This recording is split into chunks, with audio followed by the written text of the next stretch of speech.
4 juin 1958, place du Forum à Alger. Le général de Gaulle est accueilli en héros par les Français d'Algérie. C'est pourtant le début de la fin d'une guerre qui dure depuis 4 longues années.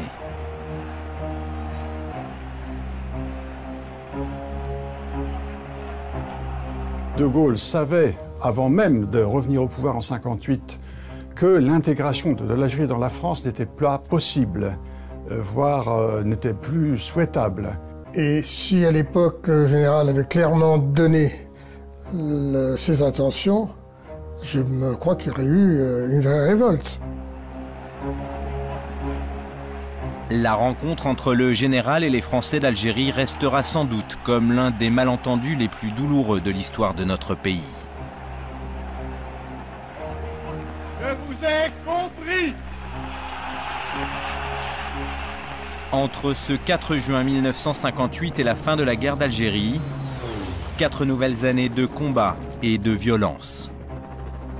Voici l'histoire d'un processus inéluctable, d'une négociation difficile avec ses avancées, ses blocages et ses rebondissements.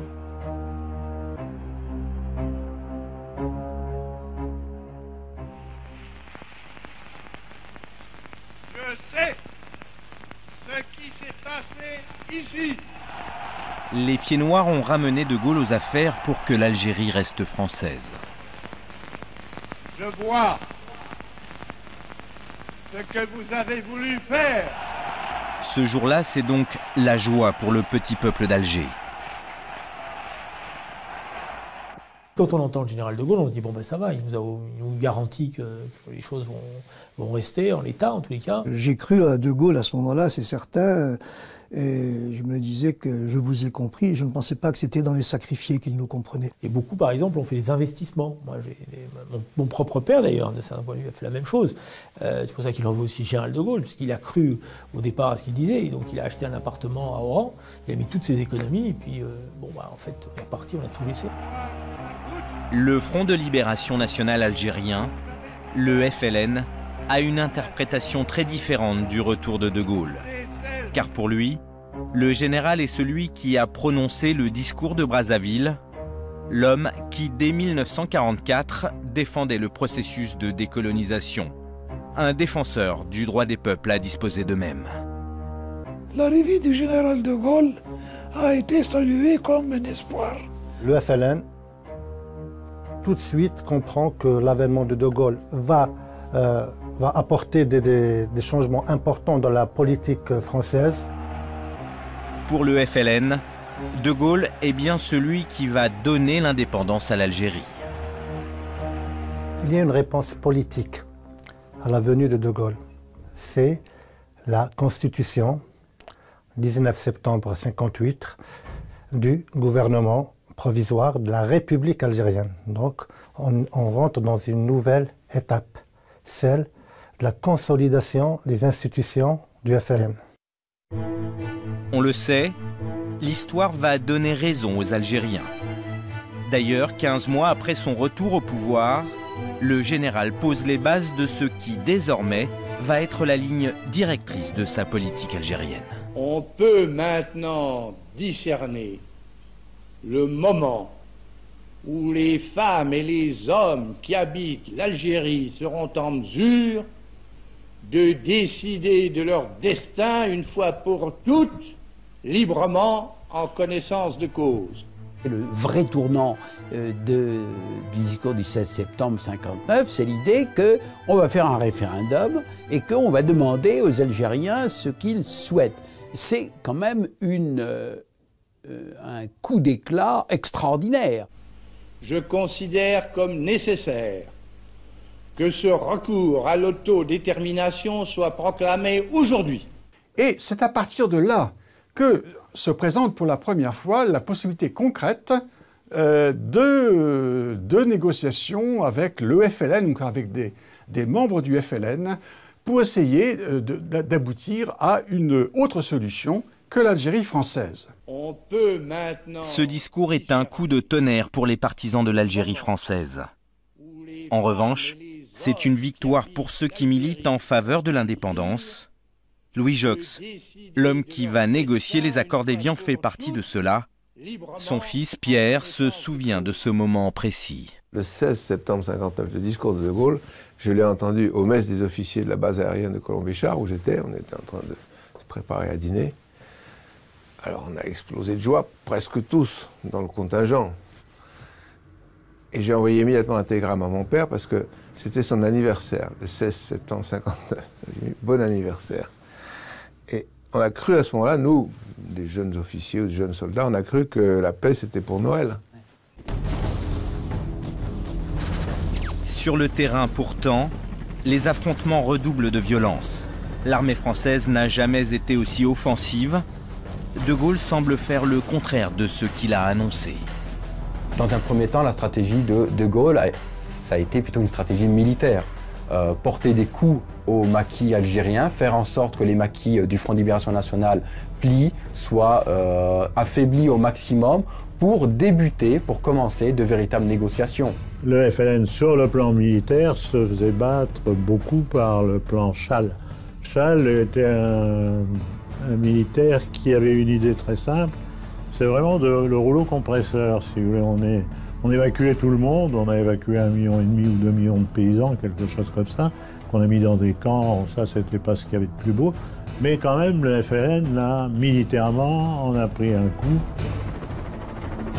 L'armée française tient sa victoire militaire. De Gaulle veut profiter de la position de force pour négocier.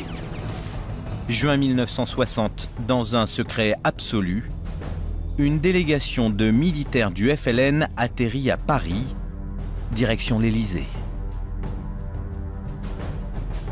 C'est le 10 juin qu'il débarque dans l'aérodrome des services secrets français.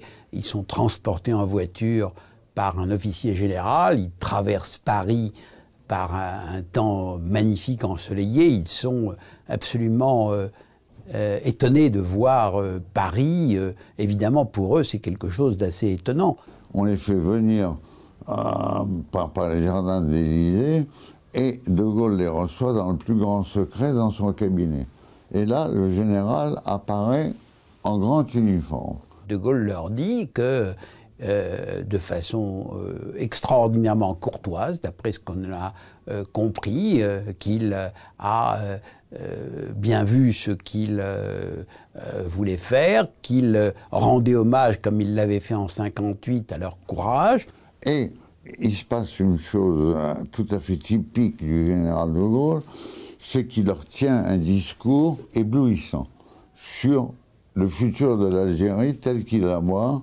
Il leur demande dans quelle mesure ils peuvent faire déposer les armes. Par conséquent, c'est bien cela, c'est les couteaux au vestiaire. De Gaulle raccompagne ses hôtes jusqu'à la porte en disant « Je ne vous serre pas la main, je vous la serrerai lorsque nous aurons signé les accords qui construisent cette Algérie dont je vous ai esquissé les grandes lignes. »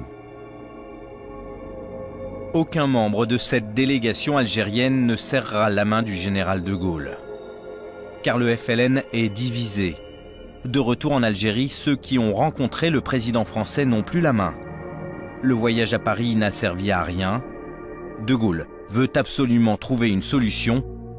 Il reprend l'initiative. Dans les jours qui suivent, De Gaulle lance un appel solennel au GPRA lui-même, c'est-à-dire au chef politique de la rébellion, pour avoir une négociation publique. Et à la surprise générale, le GPRA réagit très vite et il envoie donc 2 de ses délégués pour préparer la venue de Ferhat Abbas, le président du GPRA, pour rencontrer De Gaulle à Paris. Donc à la fin juin 1960, 2 représentants du président du GPRA viennent en France. Ils sont reçus à la préfecture de Melun. Cette fois, la négociation est publique. La ville est prise d'assaut par la presse. Les yeux de tous les Français sont tournés vers Melun. L'épisode fait la une des journaux. De Gaulle, l'homme du 18 juin 1940, est sûr de lui. Il pense pouvoir imposer ses conditions au FLN. quand De Gaulle arrive au pouvoir, d'abord, il a une certitude incroyable, peut-être mégalomaniaque, sur le fait qu'on acceptera de sa part ce qu'on a refusé aux autres. Il est persuadé que le FLN, qui dans le privé, qui traite de pouilleux, qui vont venir à quatre pattes se traîner à ses pieds. Il pensait qu'il arriverait avec les forces de la nation, enfin bien sûr, mais qu'il arriverait à faire plier le FLN. Mais les négociations de Melun sont un échec, car De Gaulle demande un cessez-le-feu préalable à toute discussion. Pour le général, la question de l'indépendance n'est pas encore à l'ordre du jour. Le FLN, lui, ne vient en France que pour une seule raison. Toute notre politique était définie par une position tout à fait radicale. C'est-à-dire, nous étions partis pour aboutir à l'indépendance totale. Donc il y a manifestement malentendu au cours du mois de juin 1960, et à partir de là, la situation ne va pas cesser d'empirer. Après l'échec de Melun, De Gaulle n'a donc pas d'autre choix que de faire un pas de plus vers les Algériens. En novembre 1960, il prononce un grand discours à la télévision. Ayant repris la tête de la France, j'ai, on le sait, décidé en son nom de suivre un chemin nouveau. Ce chemin conduit non plus au gouvernement de l'Algérie par la métropole française, mais à l'Algérie algérienne. Cela veut dire une Algérie émancipée, où c'est aux Algériens qu'il appartienne de décider de leur destin. Dans le discours du 4 novembre 60, De Gaulle prend pour la première fois une position beaucoup plus claire. Il reconnaît que la République algérienne, qui n'a jamais existé, existera un jour. Ça, c'est évidemment une révélation sans précédent. L'Algérie, si elle le veut, pourra avoir son gouvernement, ses institutions et ses lois. De Gaulle veut en finir. Dès lors, les négociations s'intensifient. Mandatés par l'Élysée, les hommes du général se transforment en agents secrets. Ils rencontrent les émissaires du FLN en France ou en Suisse, à l'abri des regards, façon roman d'espionnage. On m'a donné un vrai faux passeport qui était signé par M. Verdier, directeur général de la Sûreté nationale. J'ai gardé comme un souvenir. Même à sa femme, on ne dit rien. Ma femme n'a jamais su où j'allais quand je partais. S'est-elle fait des idées? C'est possible, je n'ai pas demandé. Je lui ai dit que je partais en mission, mais que je ne pouvais pas lui dire où j'allais. On m'a envoyé à Dole, où j'ai été accueilli par des gendarmes qui m'ont emmené dans une voiture. Je m'étais mis à l'avant, j'avais les pieds sur un tas de grenades. Qu'est-ce que ça fait? Bon, on ne sait jamais, peut-être attaqué, etc. J'ai donc pris la caravelle, je suis arrivé à Genève. J'ai trouvé un interlocuteur, ou plus exactement, cet interlocuteur m'a trouvé. Il m'a reconnu un petit détail que Michel Debré m'avait recommandé de faire, c'est-à-dire d'acheter Combat, journal que j'aimais bien d'ailleurs, de le prendre sous le bras. Et c'est en effet comme ça que mon interlocuteur a dit « Vous avez l'habitude de lire Combat ?» J'ai dit « Non, jamais, mais je l'ai acheté ce matin par exception. » Elle m'a dit « Ben, c'est vous que je cherche. » Et tous les 3 ou 4 kilomètres, il changeait la plaque d'immatriculation parce qu'il disait on risque d'être repéré et il faut savoir que votre tête pourrait très bien être mise à prix. À quoi pensons? Naturellement, on pense aux affaires qu'on a traitées. Mais aussi, on pense aussi aux conséquences de ce qu'on décide. Quand on décide de se rencontrer dans 15 jours, moi je sais qu'à chaque fois je dis oh, 15 jours. 15 jours, mais ça va faire encore combien de morts pendant 15 jours? C'est absurde. Pour la conférence d'Évian, un avion a amené à Genève les membres de la délégation FLN conduite par M. Belkacem Krim et qui comprend MM. Boumengel et Ahmed Francis, qui résument à eux trois toutes les tendances du FLN. Et à sa descente d'avion... Après des mois de rencontres secrètes, de contacts informels et confidentiels, les négociations reprennent officiellement à Évian. L'Algérie veut accéder à la vie internationale sans complexe, avec le désir sincère de coopérer avec tous les peuples et d'apporter sa modeste contribution au progrès humain. Et vient l'hôtel du Parc. La police fait toujours aussi bonne garde. Monsieur Louis Jox, ministre d'État pour les affaires d'Algérie, chef de la délégation française, arrive le premier. La délégation FLN pénètre à son tour à l'hôtel du Parc. Sommes-nous enfin en vue de l'aboutissement? Mais cette conférence est sous haute tension. Le maire d'Évian, Camille Blanc, est assassiné chez lui par l'OAS. L'organisation secrète pro-Algérie française veut empêcher la tenue de ces négociations. Les activistes de l'OAS multiplient les attentats en Algérie et en métropole.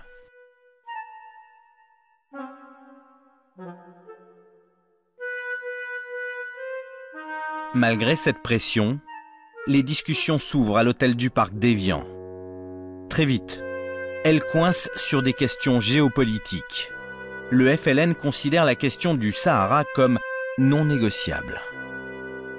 Il est clair que la question du Sahara pose problème dans les négociations entre la France et le gouvernement provisoire de la République algérienne, le GPRA. Le Sahara, c'est pas seulement du sable, c'est du pétrole.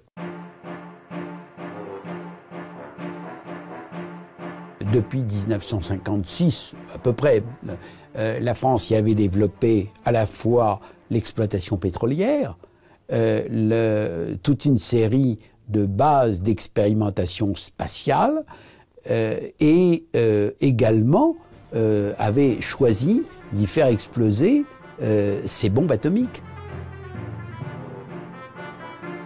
On se remet dans le contexte où De Gaulle a pour objectif de faire de la France une puissance nucléaire, de faire partie de la cour des grands. Donc pour cette double raison énergétique avec le pétrole nucléaire, le Sahara constitue une épine, on va dire, dans les négociations entre la France et le GPRA.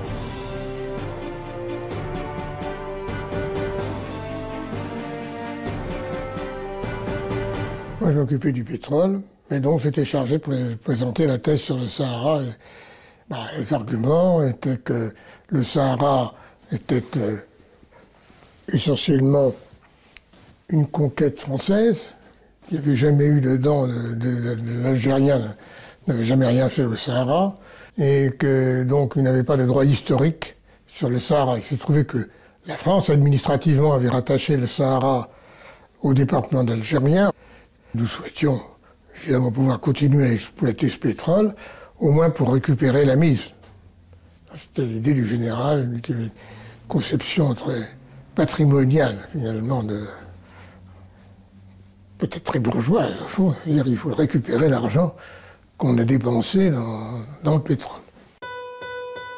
Le FLN refuse de plier. Les négociations achoppent. Les Algériens craignaient de s'engager, craignaient d'être roulés dans la farine par les négociateurs français qu'ils estimaient à leur juste valeur, c'est-à-dire des gens très habiles et tout à fait remarquables. Je me souviens que Krim Belkacem nous a dit « Vous avez pris la décision d'une journée, c'est nous qui avons décidé d'arrêter. Hein. Vous avez décidé d'arrêter Sindhi. Sidi, c'était Sindhi, les négociations. C'est à vous de nous dire qu'on veut les reprendre. » À Évian, c'est donc l'impasse. Claude Chaillet remonte à Paris pour rendre compte au général. De Gaulle s'emporte. Vous direz à ces lascars que l'indépendance de l'Algérie est acquise. Vous m'entendez? L'indépendance de l'Algérie est acquise, mais qu'il faut maintenant qu'ils se décident à sauter le pas. Mais les lascars sont déterminés à obtenir l'entière souveraineté du territoire algérien. À la surprise générale, De Gaulle finit par céder. Le Sahara sera algérien. Les concessions du côté algérien n'ont pas été minces non plus, puisque c'est des facilités particulières aux compagnies pétrolières françaises, c'est la possibilité de poursuivre les essais nucléaires, et quand on sait quel drame c'était chaque fois qu'il y avait un essai nucléaire dans le monde, et le concert de lamentations et de réclamations qu'il y avait, il faut bien dire que les Algériens ont accepté cela.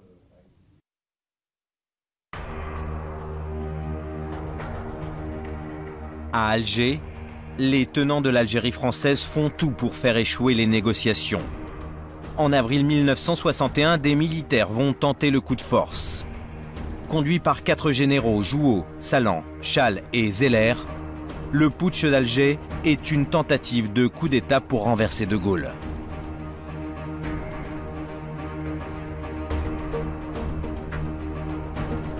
La réaction du général restera dans les annales de l'histoire. Ce pouvoir a une apparence, un carteron de généraux en retraite. Il a une réalité, un groupe d'officiers partisans, ambitieux et fanatiques. Leur entreprise ne peut conduire qu'à un désastre national. Françaises, Français, aidez-moi! À Alger, le putsch dure 3 jours. Le pays retient son souffle. En métropole, l'appel du général est entendu. Et le peuple de Paris était appelé à tenir son rôle dans ce drame inattendu. C'est par milliers qu'ont pu compter les engagements réclamés pour seconder les forces de l'ordre. Le gouvernement avait pris ses mesures de sauvegarde et assurait la sécurité nationale. La tentative de coup d'État est rapidement condamnée, car la majorité des officiers restent fidèles à De Gaulle. Le carteron de généraux est arrêté. De Gaulle garde donc la situation en main. Mais le monde entier a les yeux rivés sur cette affaire algérienne. La pression internationale est de plus en plus forte sur la France. Le FLN va en tirer profit. Sur le plan international, c'est un FLN important, un FLN soudé, un FLN cohérent. Sa politique étrangère, c'est-à-dire la diplomatie du FLN, qui est l'un des, peut-être des grandes réussites, l'une des plus grandes réussites du FLN, c'est sa diplomatie, qui commence à partir de 1958, une diplomatie démonstrative, audacieuse. Le FLN attachait beaucoup d'importance à ce que l'opinion internationale soit de son côté.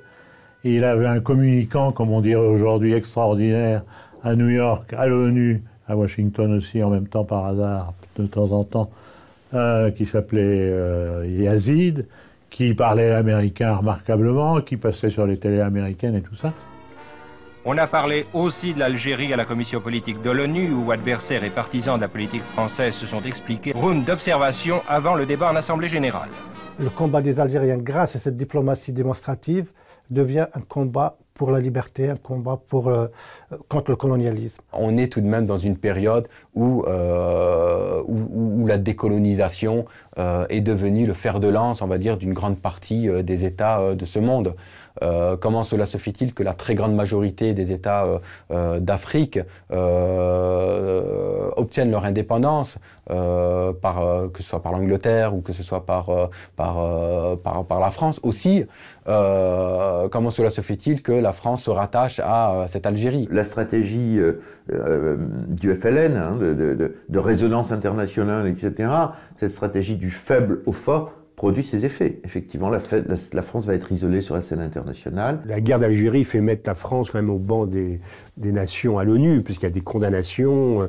Le sénateur Kennedy, qui n'est pas encore président, John Kennedy, qui fait des interventions à l'ONU pour condamner cette guerre menée par la France, etc. Donc tout ça, De Gaulle, il le sait parfaitement. Il faut arrêter à tout prix. Et donc, voilà. Et tout le reste n'a pas grande importance.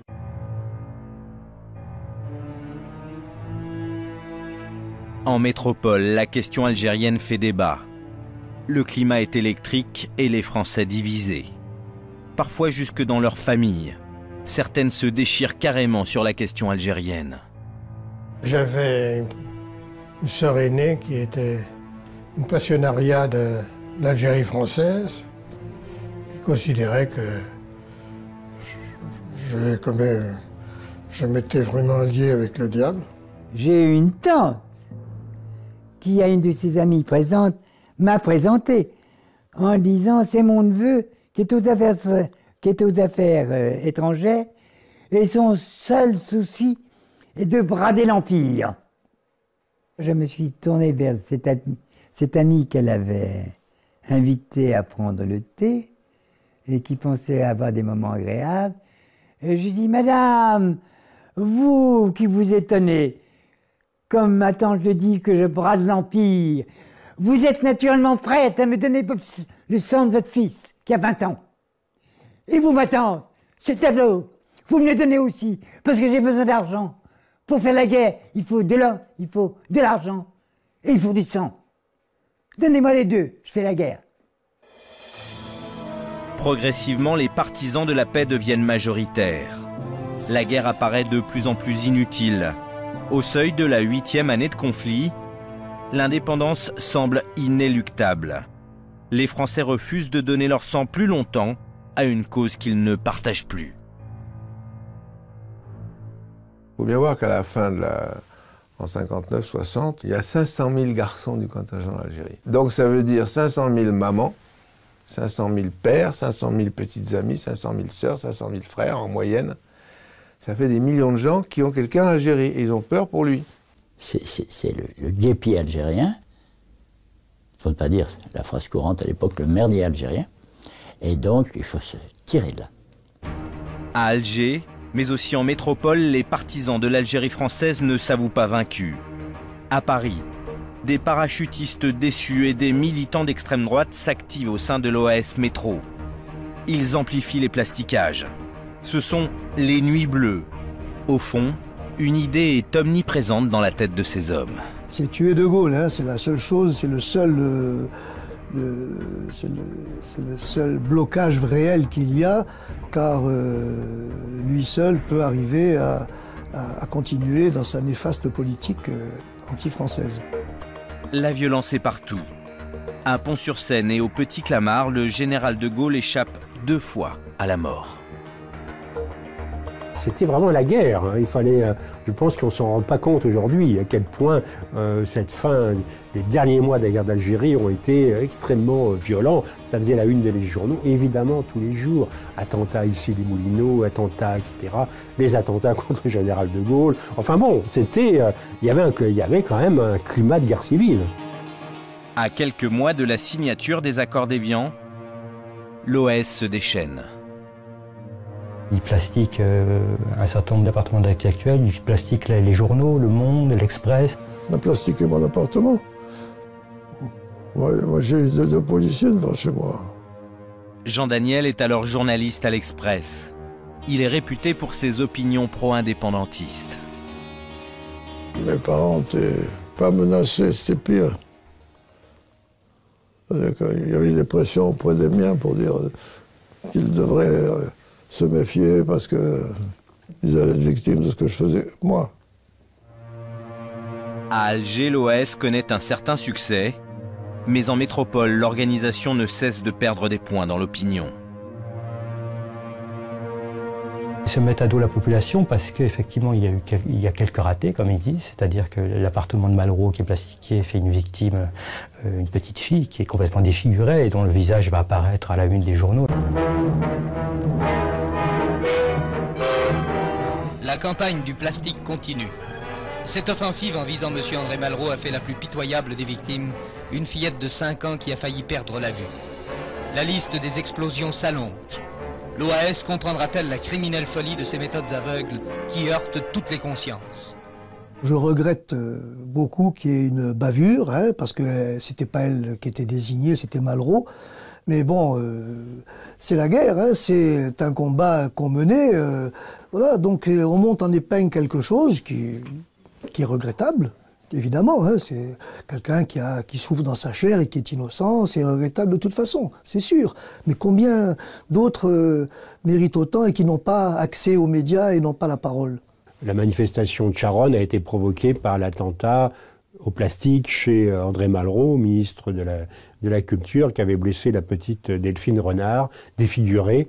Et c'est cette photo d'une enfant défigurée qui avait provoqué l'indignation et fait que les gens étaient descendus manifester. Le 8 février 1962, 1 million de personnes se retrouvent à Paris pour protester contre la violence de l'OAS. 1 million de personnes, il y a de quoi faire une révolution, rien ne les arrête. 1 million de personnes dans les rues de Paris. Les gens en ont ras-le-bol. Mais le préfet de police de Paris, Maurice Papon, ordonne aux forces de l'ordre de charger les manifestants. Et là, il y a eu une espèce de panique dans la foule. Il y avait l'entrée du métro Charonne. Ils sont précipités trop vite. Certains étaient poussés. Ils sont tombés. Les autres leur sont tombés dessus. La foule s'est amassée. La police est arrivée et les gestes malheureux des policiers, ils ont jeté des grilles d'arbres par-dessus sur les corps et il y a eu...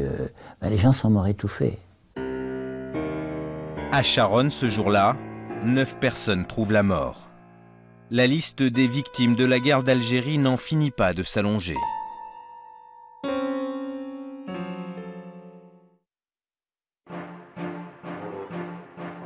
Désormais, De Gaulle est pressé de trouver un accord. Les négociateurs français retrouvent les Algériens dans le village des Rousses, dans le Jura. Cette nouvelle rencontre secrète va être déterminante. C'était en plein dans la neige, c'était à 800 mètres, quelque chose comme ça, du col de la Faucille. Mais il fallait y aller par des petits chemins, etc. Et qu'est-ce que c'était? C'était un hangar, essentiellement. On va chercher les Lascars, parce que nous les avions entre nous comme ça. Nous allions les chercher de l'autre côté de la frontière. Ils venaient dans une voiture camouflée et ils arrivaient aux Rousses, entraient, montaient. Et puis les discussions avaient lieu. L'épisode dure une semaine. Les négociateurs s'épuisent et reprennent tous les points de désaccord, un par un. À l'Élysée, De Gaulle, impatient, appelle plusieurs fois par jour. La partie la plus importante qui est inconnue de toute cette affaire, un coup de téléphone du général à Louis Jox. Cette affaire doit finir. L'Algérie est indépendante.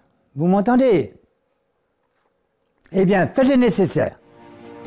La délégation française s'exécute. Le cessez-le-feu, le Sahara, les garanties apportées aux Européens d'Algérie et l'autodétermination, tous ces sujets sont abordés dans le détail.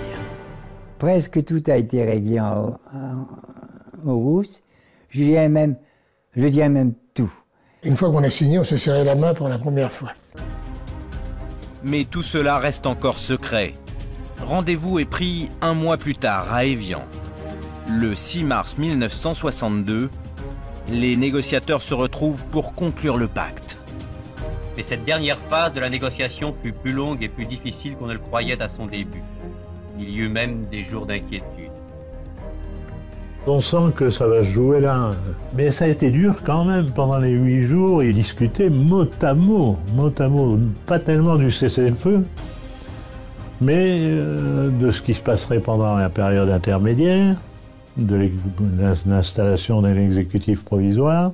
Il avait été prévu qu'il y aurait un exécutif provisoire avec donc les représentants de toutes les communautés vivant en Algérie.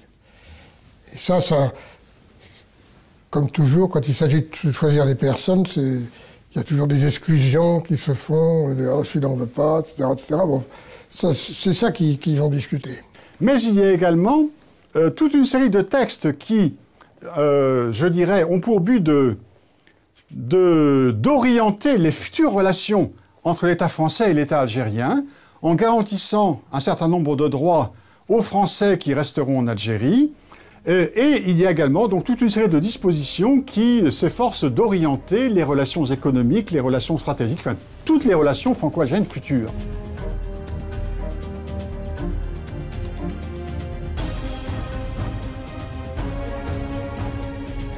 Jusqu'au dernier moment, les Algériens ont été méfiants sur ce qu'étaient les conditions de la négociation, les modalités des accords, au point de demander la lecture intégrale des accords au dernier moment pour qu'on soit bien, on convienne bien des différents termes. Et avec chaque page des accords d'Évian qui se trouvent au ministère des Affaires étrangères, paraphés par Krim Belkacem d'un côté, les négociateurs français, en particulier Louis Jox de l'autre côté. Les accords d'Évian, c'était, à mon avis, un très bon compromis. C'est un chef-d'œuvre juridique. Que ça, c'est un chef-d'œuvre parce qu'ils anticipaient tous les risques que couraient les Français d'Algérie. Que chacun était envisagé, que tout était chiffré, calculé sur les années, les étapes. Ça permettait aux Français d'Algérie de partir peut-être, mais très doucement. L'esprit des accords d'Évian, c'est quoi? C'est, je vais faire un peu de l'ironie, c'est que la période transitoire, c'est un fleuve tranquille. Les Français vont rester, les harkis vont rester. Le 18 mars, jour de la signature des accords d'Évian, c'est un soulagement, la fin de 8 années de cauchemar. De Gaulle aura mis 4 ans pour aboutir à ces accords. Les premiers soulagés, ce sont les appelés du contingent. Le 18 mars 62 au soir, quand on a appris la conclusion des accords d'Évian, ça a quand même été une grosse surprise et un énorme soulagement pour nous à l'unanimité. C'est la paix en Algérie. La paix en Algérie après 8 ans de guerre. On a mis que tout devait s'arrêter le 19 mars à 12 h. C'est quand même un moment extraordinaire.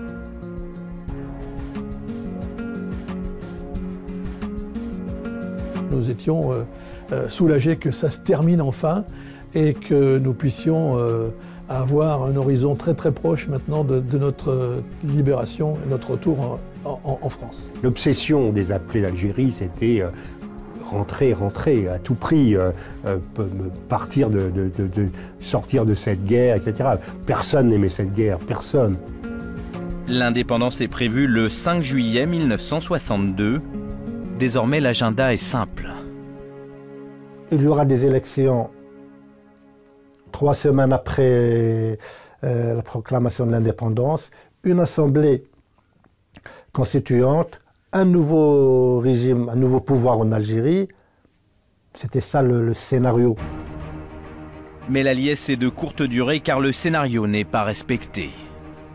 On sait bien que la guerre ne s'est pas terminée le 19 mars, puisqu'il y a eu peut-être derrière les 3 ou 4 mois les plus violents de la guerre d'Algérie, les plus affreux. C'est l'OAS qui a refusé le cessez-le-feu, d'abord dans un premier temps refusé, et dans un deuxième temps carrément violé, 2 jours après. À Alger, 6 obus de mortier tirés par l'OAS tombaient sur la place du gouvernement. C'était le début de l'offensive de l'OAS, qui devait ensuite s'attaquer aux forces de l'ordre, tuant 15 soldats, en blessant 70.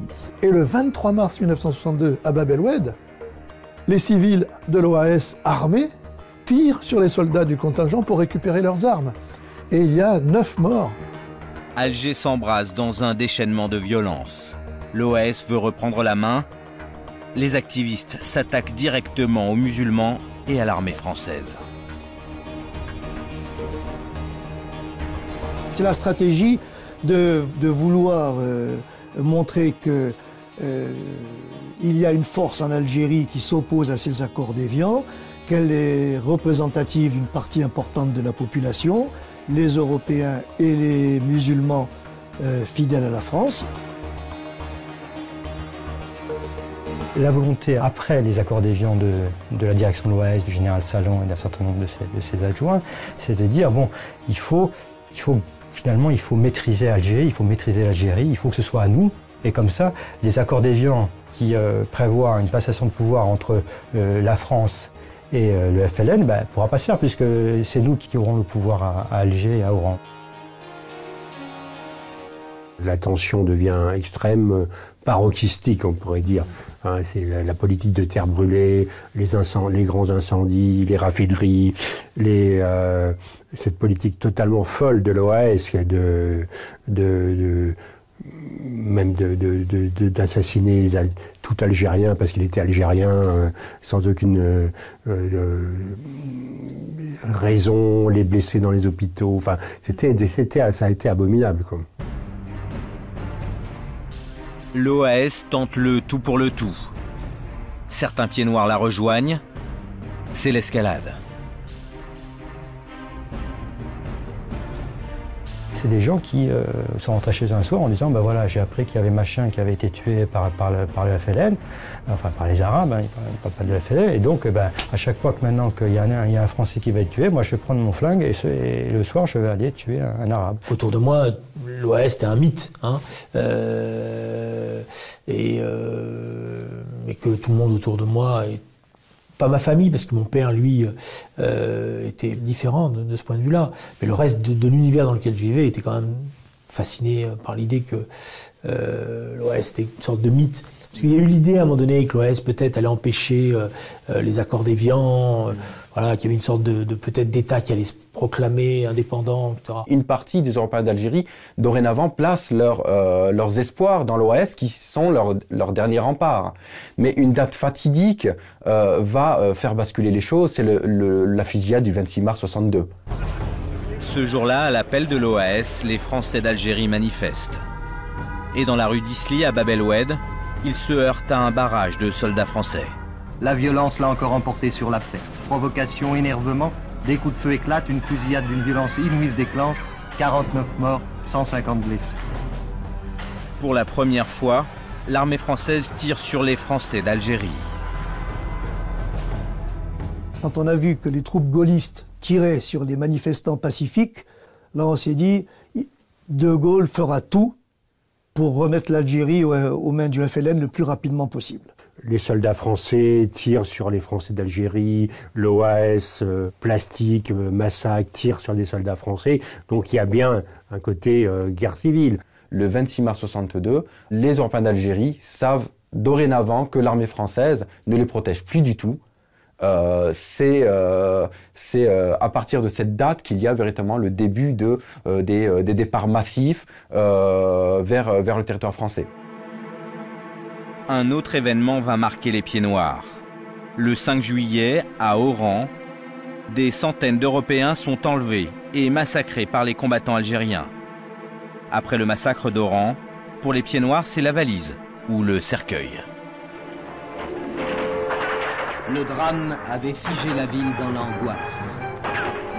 Oran était redevenu une cité coupée en deux et la ville européenne une ville morte.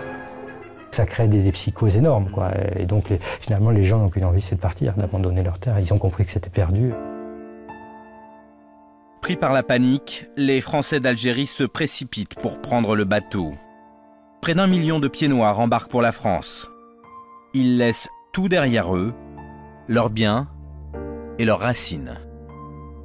En France, ça sera, je pense, dans l'histoire contemporaine, la plus grande exode massive. Oui. En métropole, les Pieds Noirs vont payer 130 ans de colonisation en Algérie. Beaucoup de Français les voient comme des colons, dominateurs. Je me souviens, moi, dans mon lycée, d'arriver de quelques Pieds Noirs dans ma classe. Et c'est tout à fait vrai que les Pieds Noirs étaient mal vus, très mal vus. On était les Pieds Noirs, on n'était pas les gentils, quoi, voilà. Donc il y a eu moi j'ai eu beaucoup de bagarres. Et par ailleurs j'ai eu aussi des enseignants qui n'étaient pas corrects à notre égard. Qui, notamment quand je suis arrivé, j'ai eu des enseignants qui nous ont mis au fond de la classe tout de suite. Parce que nous on était les petits Pieds Noirs. Et je crois qu'à tort, on assimilait en bloc, évidemment à tort, les Pieds Noirs à ce qui représentait l'horreur, c'est-à-dire l'OAS. Et quand on lit les comptes rendus des conseillers des ministres, c'est absolument fascinant. J'y invite et les pieds noirs et les historiens. On se demande où est-ce qu'on va parquer les pieds noirs. De Gaulle s'oppose à ce qu'on les mette dans les villes du Sud, car c'est une mafia. Il ne faut pas rajouter la mafia à la mafia. Alors les ministres font des excès de zèle, on va les mettre tel endroit, tel endroit. Pour ma famille, c'était un traumatisme, hein, puisque dans les mois qui ont suivi, la mère de ma mère est décédée, 2 oncles à moi sont décédés, parce qu'ils n'avaient pas vécu et pas supporté. Voilà. Il y a eu beaucoup de décès dans les familles pieds noirs, notamment chez les anciens, qui n'ont pas supporté l'exode, la coupure des racines, leur histoire. Il y avait une vie quotidienne tranquille pour ces populations-là en Algérie. Bon, avec des rites, des rendez-vous, voilà. Et puis d'un coup, ils étaient complètement déracinés, dépaysés. Ne serait-ce que la question du temps pour tous ceux qui ont vécu dans cet hiver 62-63 en France où il faisait très froid, c'était une rupture totale avec leur vécu. Voilà, les pullovers, on ne connaissait pas beaucoup en Algérie. Durant l'été 1962, un autre drame va éclater. La NAS se resserre sur les harkis, ces soldats musulmans qui étaient du côté de l'armée française et qui faisaient partie des supplétifs. Les harkis sont considérés par beaucoup d'Algériens comme des traîtres. Les massacres commencent au lendemain de l'indépendance de l'Algérie. À chaque fois, on se disait, tiens, maintenant, il va y avoir une rafle, on va nous liquider. Et moi, dans mon village, à chaque fois que je voyais une voiture venir sur la piste, parce que c'était une piste, je me sauvais, je me réfugiais dans les grottes. Il fallait sauver sa peau. Il n'y a pas que des hommes qui ont été tués. Moi, ce que je peux vous dire, c'est que dans ma famille, il y avait mon père et mon oncle qui étaient supplétifs.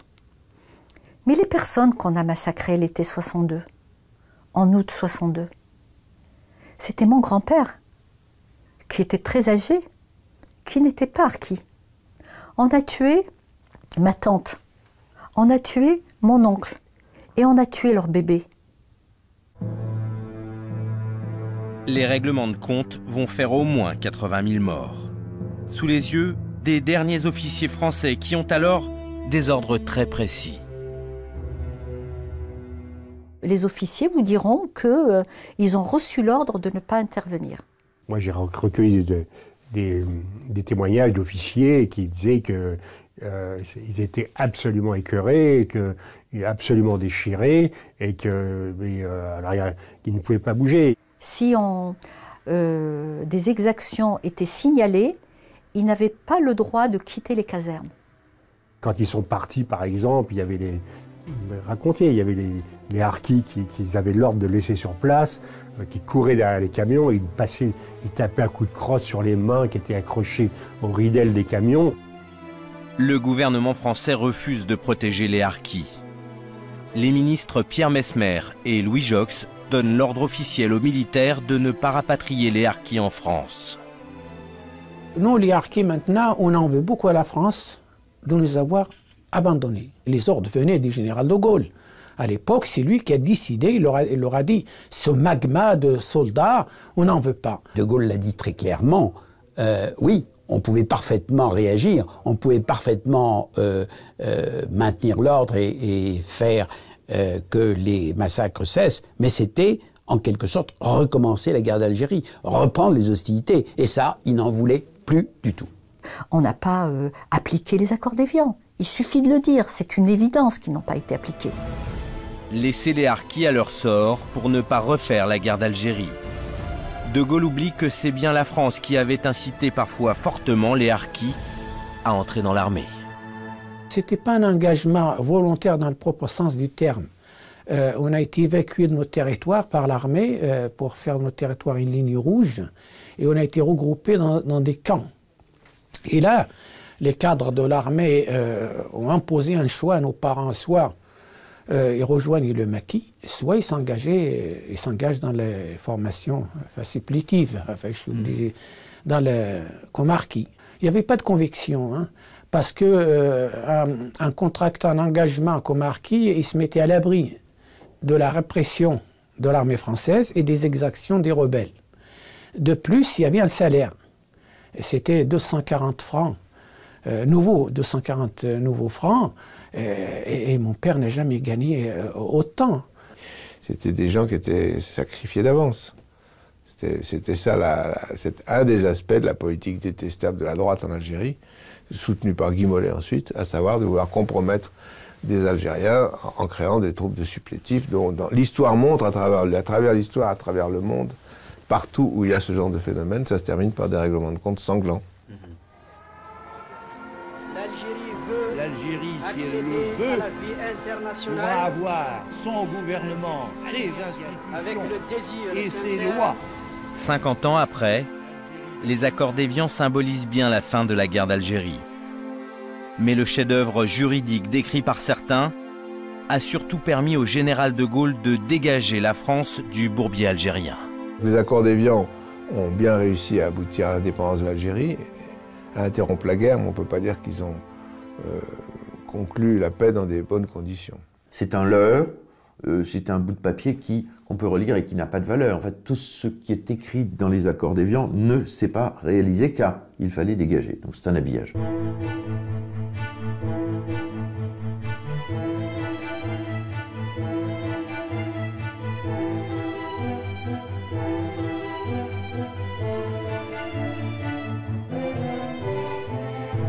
Est-ce que nous avons pris toutes les précautions? Non, on ne les prend jamais toutes. Jamais. On a beau réfléchir, et au pire, car nous avions prévu des bains de sang, on a beau réfléchir, on ne peut pas tout prévoir. Sur le moment, j'étais satisfait de voir qu'on avait enfin réussi à mettre fin à cette guerre, mais quand on a vu ensuite comment ça s'est passé, ça laisse un souvenir amer. La pensée qu'on aurait pu éviter tout ça si on avait réglé les choses plus tôt. Ces affaires diplomatiques, c'est pas toujours gai, contrairement à ce qu'on croit. Hein.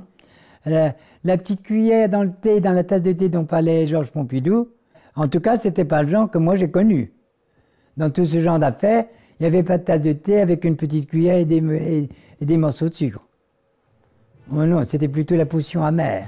L'Algérie des accords d'Évian n'est pas et ne sera pas finalement. Donc cette Algérie du vivre ensemble n'a pas lieu à partir de septembre 62. Les accords d'Évian ont permis la naissance d'un nouveau pays. Mais les dirigeants algériens qui ont négocié les accords ne gouverneront jamais cette nouvelle république. Krim Belkacem et ses amis seront écartés du pouvoir. L'Algérie imaginée par les négociateurs des accords d'Évian ne verra jamais le jour.